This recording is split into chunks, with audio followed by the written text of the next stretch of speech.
একবার হাউজে কাউসারে যাবেন, একবার সিরাতে যাবেন, একবার পুলসিরাতের দিকে, একবার হাউজে কাউসারের দিকে পাগলের মতো দৌড়াতে থাকবেন।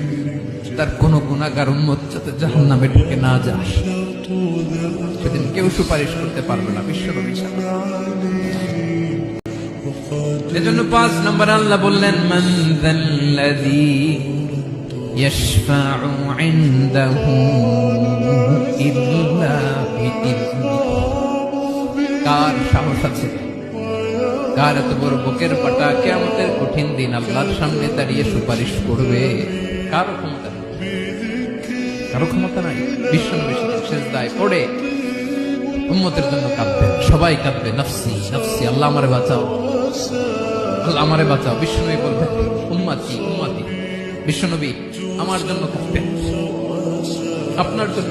বিশ্বনবী পাগলের মতো একবার হাউজে কাউসারে যাবেন, একবার সিরাতে যাবেন, একবার পুলসিরাতের দিকে, একবার হাউজে কাউসারের দিকে পাগলের মতো দৌড়াতে থাকবেন। তার কোন গুনাহগার উম্মত যাতে জাহান্নামে ঢুকে না যায়, সেদিন কেউ সুপারিশ করতে পারবে না বিশ্বনবী ছাড়া। এজন্য ৫ নম্বর আল্লাহ বললেন, মান যাল্লাযী ইয়াশফাউ